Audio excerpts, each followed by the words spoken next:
And in this town apprentice, he has the easy job for the day. His name is Jan Beck, and his job is to boil glue. Now, why would you have to boil glue? Well, in 1889, Elmer's glue didn't exist.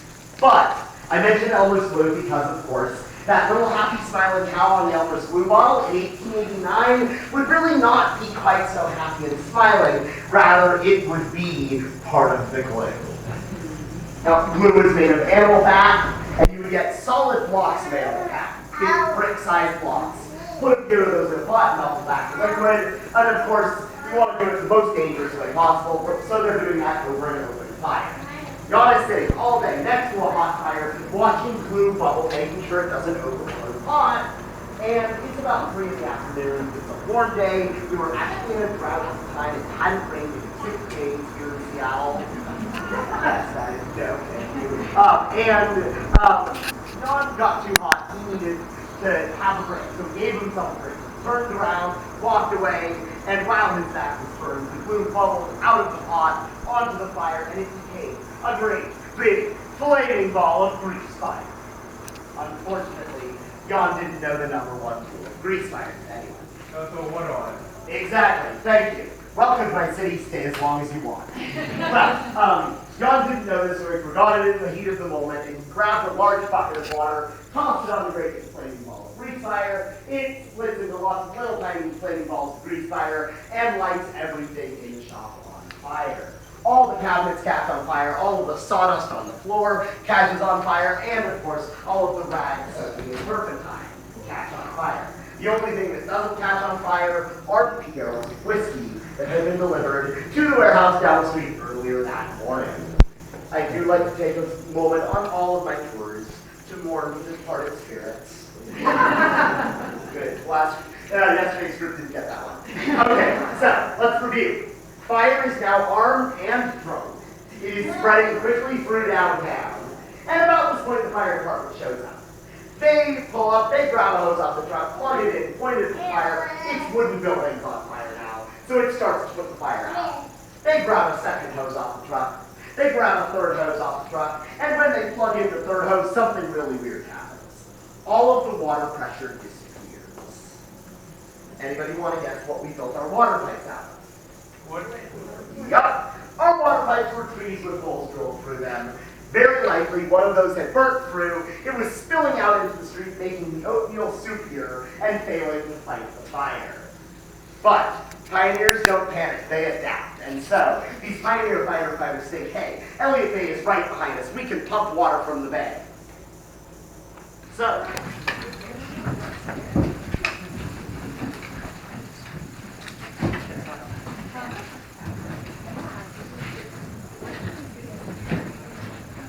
I think most of them. I mean, I'm trying to get out all of this. It's like going down.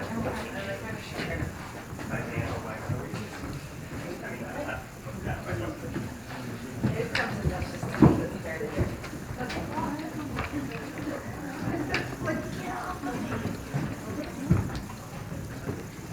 Want some metal? Mattress. Stuff.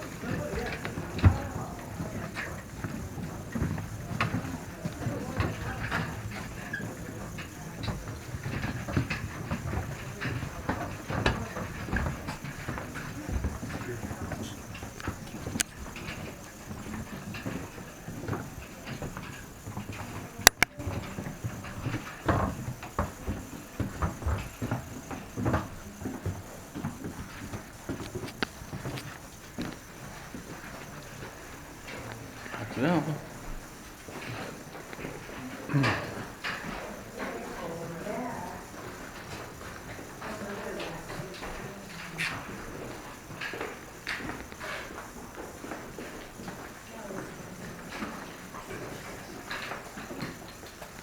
Eyeball cleaning.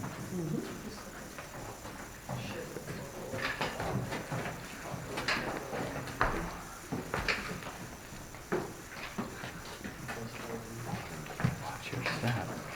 Watch your head, Tony. Mm-hmm.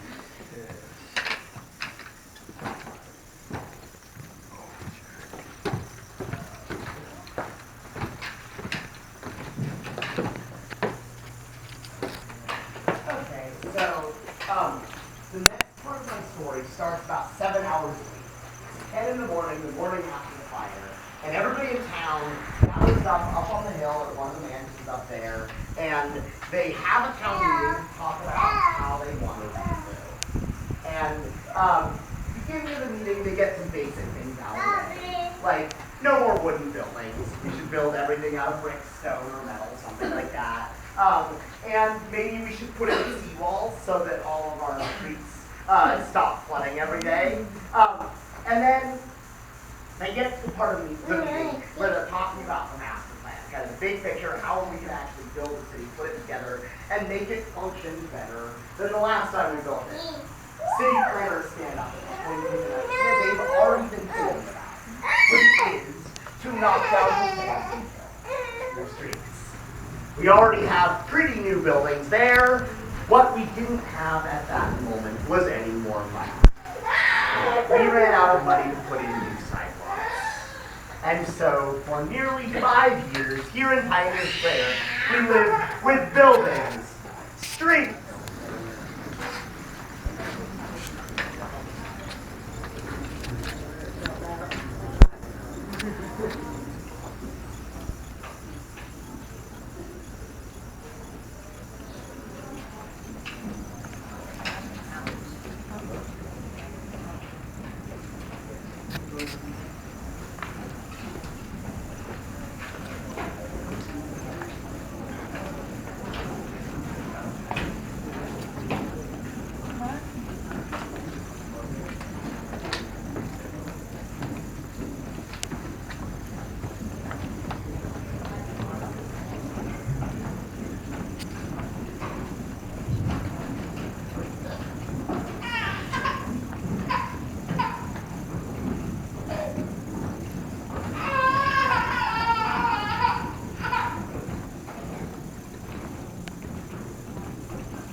Tattoos are awesome. Everybody loves tattoos.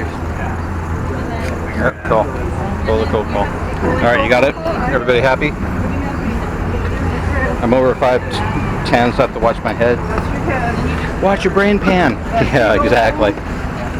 Big old beam right there. Yeah, try not to kill yourself, man. All right, here we go. Old school. All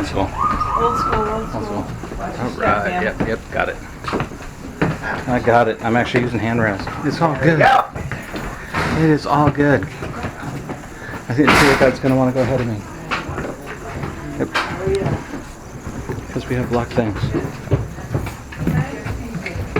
We have, oh man, nice old electrical box. Oh yes. I love this stuff. Yeah, Sorry, man. They still use the tunnels as city utilities. That is, a lot of our electrics are run down. That is like really the cool. pipes you see above your head. Yeah. Okay, folks. Seriously. If you want to gather in, actually, I do want to talk about the photo for a second. So, this is the photo from 1874 that I mentioned. This is from the same spot in town, looking at the same hill as that first promotional photo of Seattle. And you can see very different Can't imagine what half of this stuff is. And the top of the hill has been logged out quite a bit further back. Other things I can talk about in this photo I may come back to, but for now, I want to jump away from the photo and talk about that whole idea of how we for building. That was not a cheap project, and you might think, given that up until the fire, Henry Yesler and the logging operation employed the most people in town, that they would have provided a lot of the money for that operation. But you would be wrong. Because Henry Yesler liked his money. He liked his money in his pockets. And he liked his money in his pockets so much that when we tried to tax him on the sawmill, he sued the city. He, of course, happened to be mayor at the time. So then he went into work, and that's why people stop by. Oh man, these light things are like awesome. You like them? I like the light things. Sometimes when like all my locks was on the side that we could put it on, it swung out and they go like Yeah, she's doing awesome. Man, all the first aid kits are new too. Yeah, then I was. People probably got dirt and The stuff. mug, yeah. Yeah, but that's kind of part of the fun of it. All the dirt, the mug, the stuff, the skylights. The skylights in infrared. Yeah, thanks. Dude, and the lighting down here is definitely unusual. Nope, nope, that's my shadow. That's not your shadow. That's not your shadow. There's a step right here. Uh-huh.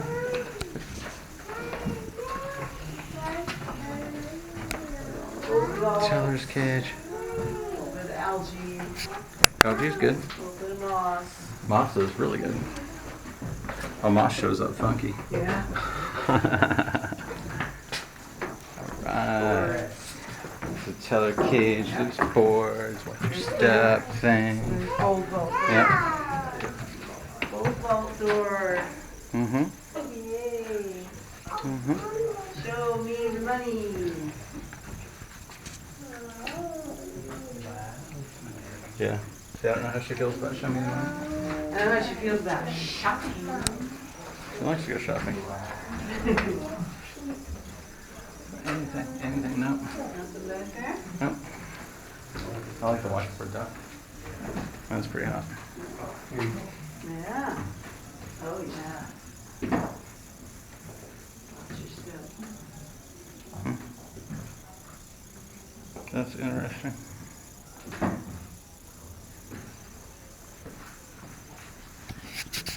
Then watch your step here. Mm-hmm. Yeah. Yep, watching steps. Watching my step.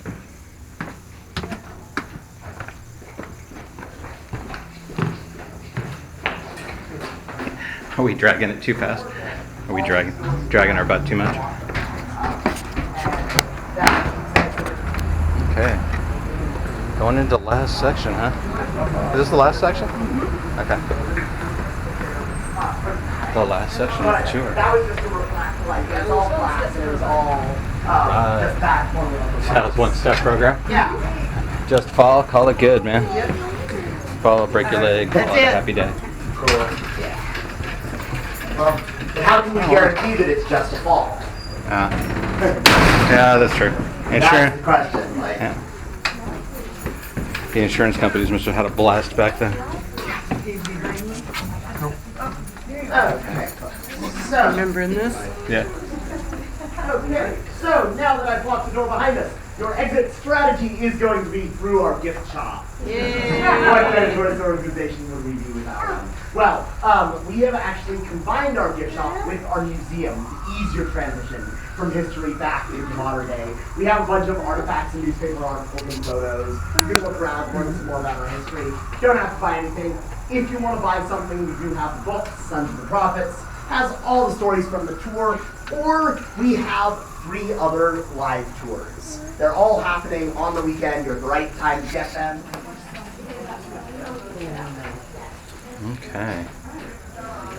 So I don't know if we spotted anything ghosty spooky here or not, but that ghosty spooky tour actually sounds like it'd be kind of cool to go through and do.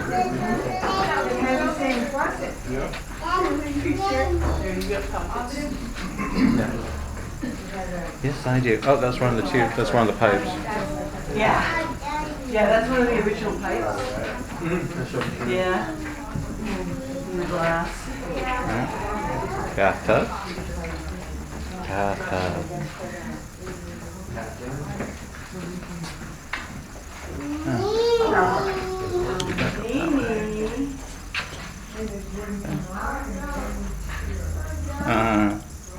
That looks like a noose, doesn't it? It's not really.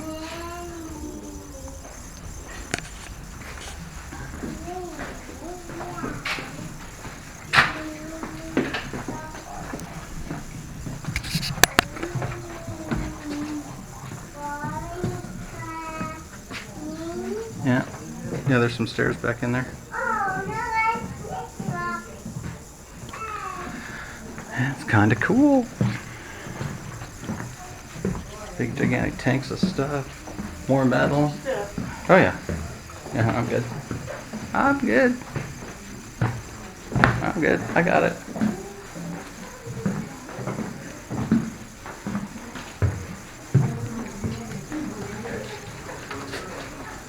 Yep, typewriter.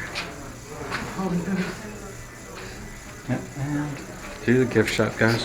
Through the gift shop. That's it.